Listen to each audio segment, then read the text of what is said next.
Tara guys, at samahan niyo kami sa aming first adventure ngayong taon ng 2025. Isasama namin kayo sa isa sa may mga pinakamagagandang beach at may mga magagandang tanawin sa daan. Dito lang yan sa Aurora.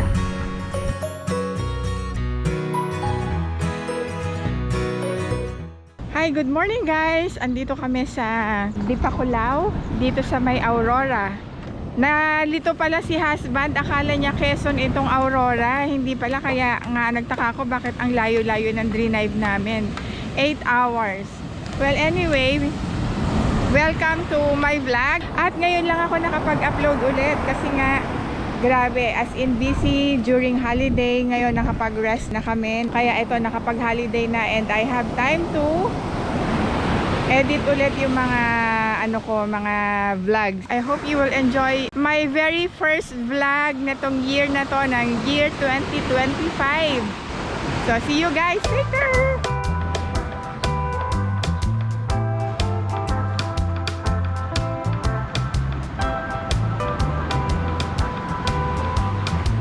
After long hours of journey, nakarating na kami sa Sand and Stars Resort, kung saan kami ay nakabook ng 2 nights and 3 days. Pasado alas 3 na kami nakarating at ayan, nag-enjoy na si husband magkape-kape. Tara at itutur ko kayo sandali sa loob ng cottage na nirent namin. Actually, maliit lang tong room na to. Pero malinis ang loob at yung bedsheet at ang mga unan ay napakaputi. This room is only 2,900 per night. Breakfast is not included. Ayan, at nakakaanot na nga ang aming mga gamit. Wala namang masyadong makikita dito sa loob ng room, pero may table sila dito na pwedeng patungan ng mga alik-alik, at yung toilet and bath naman nila malinis at merong colorful na tiles. Kita nyo naman ang kulay, diba? They also have hot and cold shower. Super bagay dito kasi sobrang lamig kapag kagabi, lalo na pag gigising ka ng madaling araw. Kinagabihan, dyan kami sa terrace kumain. Meron naman silang kantin dito, pero yun nga, may baon kami at nagdala kami ng marinated na liempo at chicken. At ipinaihaw ko na lang sa kanila. 200 pesos lang naman yung service charge, so okay na yun, diba? Although, pwede ka rin mag-ihaw-ihaw ng sarili, pero yun nga lang, wala kaming dalang uling. Well, at least, less hassle na din kung magpapaihaw ka na lang sa kanila. Hindi ko na nakuha ng picture yung dinner namin kasi nga, super gutom na kami at ang sarap talagang kumain kapag nasa tabing dagat. Nag-uusap kami dyan ni husband na after dinner, mag-stargazing daw kami. Kasi we always do that kapag nasa beach kami. Pero this time, hindi kami nakapag-stargazing. Kasi nga, natatakpan ng mga ulap yung mga stars. Kinaumagahan, maaga kami gumising para makita ang sunset. Unfortunately, natatakpan ng mga clouds yung araw. So, wala kaming nakita, kaya nag-enjoy na lang kami maglakad-lakad sa tabing dagat. Magandang umaga! Ang sarap talaga ng pakiramdam na ganito ang nakikita mong view pag-gising. Well, dyan kami mag-aalmusal this morning.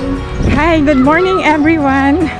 So, it's our second day here sa Dinadjawan, sa Sand and Stars Resort. Nakapag-prepare na ako ng breakfast, kailangan maging innovative ka. Ayan. Nagpaluto kami ng bacon, pero alas 8 pa dadating yung tagaluto. Pero meron akong ham. Kaya nilaga ko na lang doon sa loob. Ayan o. This is our breakfast. Bukas na lang yung bacon, ilalagay ko na lang sa plastic para medyo hindi masyadong makunat. Kasi otherwise, alas 9 pa kami makakapag-breakfast. So, it's eating time. So, this is our breakfast for today. And later, magpapaihaw ako ng pampanuyo ng lunch namin. And tonight, yung dinner naman namin would be the same as yesterday na nagpaihaw ako ng marinated chicken at saka liempo. Kayo yung liempo, akin yung chicken. Kung may tatanong ninyo kung saan ba banda ng Pilipinas ang Aurora, ito ay matatagpuan sa bandang northeast at nasa 293 kilometers ang layo niya kung manggagaling sa Metro Manila. At tatagal ang biyahe ng 7 hours and 29 minutes. Kaya inabot kami ng 8 hours na travel kasama na doon yung mga stopover namin. At ang Stars and Sand Resort, kung saan kami ay nagstay ay matatagpuan sa bayan ng Dipakulao, mismo sa barangay ng Dinadjawan. So how's your experience here in Sand and Stars. My experience here is very nice. I actually realized that this area was struck by Super Typhoon Pepito 1.5 months ago. So, medyo makalat sa iba't ibang lugar. May mga debris at some places. But here in the resort, it's very clean. It's all tidy up. And it's very nice. And my experience so far is very good. Pero nothing compares sa Anda. Talaga yun pa rin yung aming best place na gustong puntahan pagka sa beach. Eto malayo eh. We were surprised na napakalayo pala ng travel time. Imagine, sabi ni Yus, 5 hours lang daw. Inabot kami ng 8 hours. That includes yung stopover namin na 1 hour kasi syempre nag-lunch kami along the way. Nag-stop tayo sa iba't ibang lugar eh. Yeah, Diba? pero short lang yun eh. But it still adds up. Ay, oo, kasi marami kami mga tinigilan. Like, we stopped sa isang bridge at tinignan namin yung river kasi maganda yung background. And the second one, yung isang road na nakita namin sa bundok, parang broccoli yung mga tree kasi parang bilog-bilog siya na green. And then, meron siyang mini terraces along the road. So, ang gandang tignan.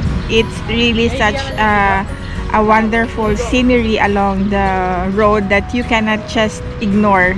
So, you really have to stop for a while and enjoy the beauty of the nature. And also, we stopped yung kumain ako ng lomi. Matagal tayo doon eh kasi nagluto pa ng lomi. Ay, oo. Yun yung pangatlong stopover namin. Nung nag-lunch kami, syempre kailangan mag-lunch. At stopover muna kami dito. Si Yos lang kumakain kasi bawal sa akin ng mga fatty foods. Tinapay lang ako. Saan tayo banda? Pantabangan. Sa Pantabangan. Masarap yung lomi mo? Mm-hmm. Yummy! Perfect. Pero ako tinapay pa lang din yung kinain ko. Si Yos nag-order ng lomi. And to think, ang mura ng lomi nila is only 80 pesos. Tapos yung rice is 15 pesos. So all in all, mga nasa 115 or 120.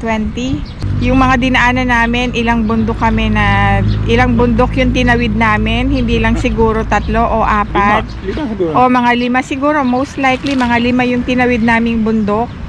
Grabe yung dinadaanan namin ng mga ravine. Pero safe naman kahit may mga nakita kang ravine kasi wala namang mabilis magpatakbo along the road. Tsaka hindi siya busy. Yung bundok talagang as in very steep. Yung after ng kumain kami ng lomi, meron pa kami isang tinigilan. So ito guys, grabe.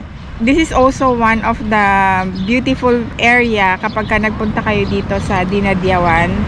One of the most beautiful scenery na ang taas or ang laki ng alon. Kasi seasonal daw yan according to the local. Seasonal naman yun. It's not always like that. So pagka ganitong mga season, yung alon ng water talagang sobrang taas. Minsan, imagine 5 meters ang taas ng road compared dun sa seaside. But according to them, minsan umaakyat yung hampas ng water or ng sea along the road. So ganun kalaki talaga yung tidal wave talaga yung tawag ko. Kasi ang lakas talaga pero it's really nice. Tara, let's take a walk at ikutin naman natin kung ano ang itsura dito sa loob ng Sand and Stars Resort. Nakalak. Ano yan? Toilet ata nila dito. Yan, pwede ka maghugas ng kamay. Hi! Dito pala yung pwede kang mag-shower bago ka pumunta sa loob ng kwarto. Ito yung shower room nila. So, how does it look like? Tingnan natin. Shower room talaga siya. Ito yung mga, ito yung sa likod. Ikutin natin. Meron kami sa beachfront kasi kami.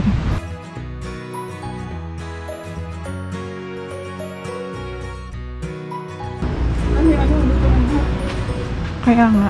Pwede magluto. Oo.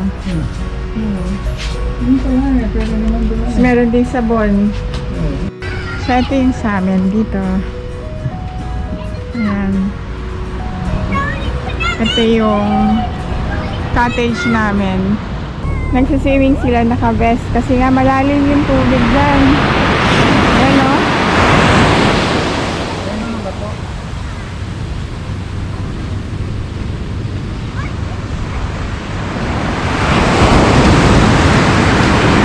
Ang ganda ng water dito. Ayan o. Malakas lang yung hampas ng alon talaga. Guys, ayan o. Pagka natutulog ka sa gabi, parang ang feeling ko merong malaking Aside from the rooms, meron din silang mga tents for rent sa halagang 2,000 pesos per night. That includes the breakfast. It's situated along the shore. So maganda yung magiging view ninyo.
Ito yung dinner namin. Inihaw na pampano. Ito yung inilig ko kanina sa kalan. Para siyempre mainit. Kanina pa nakali yan inihaw eh. Inihaw na chicken. Sausawa na kamatis at sibuyas. Masarap. Masarap. Sarap mag-dinner. Ayan o, kakaiba. Diba? Nagkakamay ako. Guys, sarap. Hi, good morning everyone. This is our third day here in Dipaculao. So mamaya pa uwi na Kukulin mo pa, hindi mamaya pa uwi na kami, and we are just going to have a quick breakfast. Ayan, kayos, noodles at saka croissant. Yung croissant pinainit ko dun sa kalan kanina. Tsaka coffee. Sa akin naman water at saka ito mamaya. So, happy meal! Kain tayo! Kain tayo! Guys, check out time na kami! It's check out time! Good morning po! Ma'am, saan ang uwi niyo ngayon? Sa Manila, sa Mandaluyong. Ay, sa Novaliches. Ayun, pauwi na kami sa back to Manila. So, I hope guys, you enjoyed watching our vlog. Thank you so much for watching. Sa mga subscribers ko, maraming salamat, hindi kayo nagsasawang manood. At sa mga bago pa lang nakapanood ng channel ko, please subscribe to my channel. Thank you very much and Happy New Year everyone. God bless. Always choose to be happy and be a better person every day. A peace.